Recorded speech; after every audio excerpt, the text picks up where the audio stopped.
So our next guest speaker is a former state senator candidate, and he was running against a known gun grabber, and he has a pretty significant story to tell us. So please help me welcome Jerry Cave.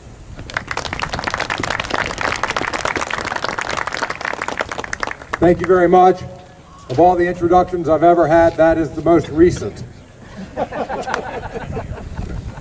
I ran against Brian Frost, who's the most vigorous opponent of the Second Amendment in the state of Maryland. I came here to tell you a couple of stories, and they're all true, and a lot of them are from my family. But when you're a part of a big Irish Catholic family, you have a lot of stories to tell. In 1976, I was working here at WFMD Radio. My brother was living in Gaithersburg, and he taught school over in Anacostia. That was one of the 3 jobs that he had. In 1976, they decided they were going to make D.C. gun-free. That means they were going to make the District of Columbia a free fire zone. And exactly as predicted, the murder rate soared in the District of Columbia.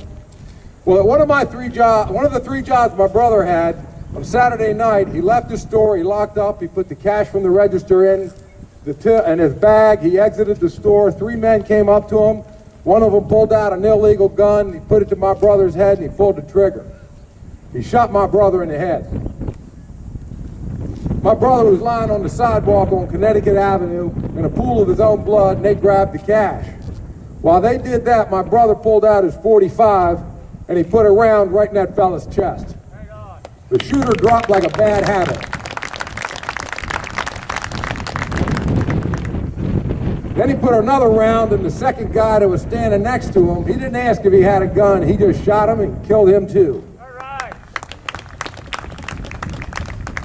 When he took aim at the third fella, he was aiming at air. That guy ran out of his shoes so fast, he was going down Connecticut Avenue, that if George Allen from the Redskins saw him, he'd have given him a contract to play football. His shoes were on the sidewalk, and he was in Rock Creek Park. My brother got up, crawled into his Chevy Love pickup truck. Anybody here remember those? Yeah. He drives over to Sibley Hospital. He walks in. He says, "Listen, I need to see a doctor." She said, "We need to see your insurance card." He said, "Can you see the blood on the back of my head?" "We need to see your insurance card." He says, "Can you see the .45 that I shot the fellows that shot me?" She said, "This is amazing, but Mr. Cave, the doctor could see you right away." So they patched my brother's head up, and the police came over. The police come over and they knew him, so they say, "Charlie, we got 2 things to tell you." He said, "Well, I know one of them, why don't you tell me the other?" He said, "When we finished the crime scene, the young detective reaches down to pick up the shoes. The old detective says, 'Don't do that, go pick us up some coffee, meet me in that unmarked LTD on Connecticut Avenue.' And they caught the third fool when he came back for his shoes." I told that story to my cousin Maurice Cullinane, used to be the police chief in D.C. He said, "I ain't surprised." And my brother was not surprised by the next thing they said, because they looked at my brother Charlie, they said, "Charlie, you're under arrest. You're under arrest for owning the gun that you used to save your life." My brother said, "I'd rather get arrested by an Irish cop and have him read me my rights than have my Irish pastor give me last rites at my funeral." Yes. When they came time to prosecute my brother, the gun mysteriously was misplaced in the evidence room. It was a miracle. It was a miracle born by somebody who I don't know his name, but God bless him, who risked his job, his pension, and his liberty, so my brother didn't lose his license to teach, his license for his store, or his liberty. Because if my brother hadn't disobeyed that law and somebody else hadn't disobeyed the law, there would have been nobody to work those 3 jobs, there would have been nobody to take care of my niece and nephew, and my brother ended up being a single parent. My brother died in 2007 from natural causes. There were 665 kids from the last school he taught at that said he was one of the most positive influences that they'd ever had in their lives. That wouldn't have happened if he hadn't exercised his Second Amendment rights. Right on.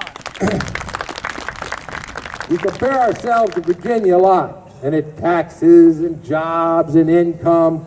Well, let's look at something else.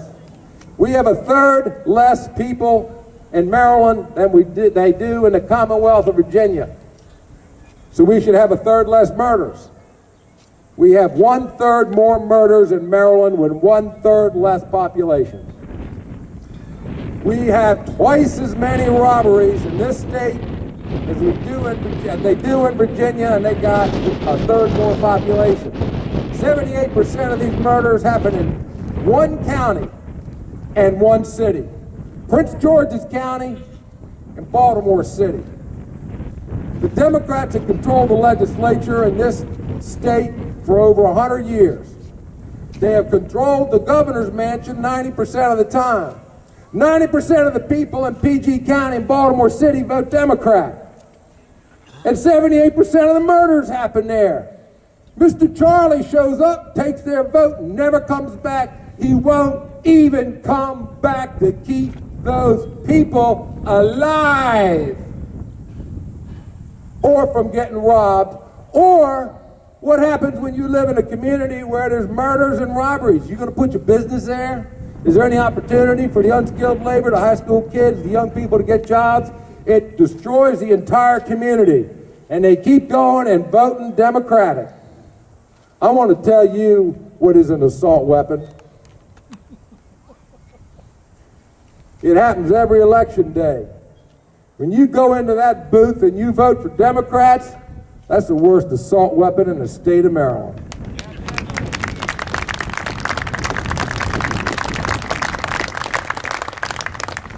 Now I want to tell you how hard this is to figure out. It's easy to figure out. I can speak on personal experience. It's easy to figure out. It's so easy to figure out that even a caveman can do it. And I know. I'm Jerry Cave. I am a caveman. Thank you all for listening. Have a good day, and thanks for coming out.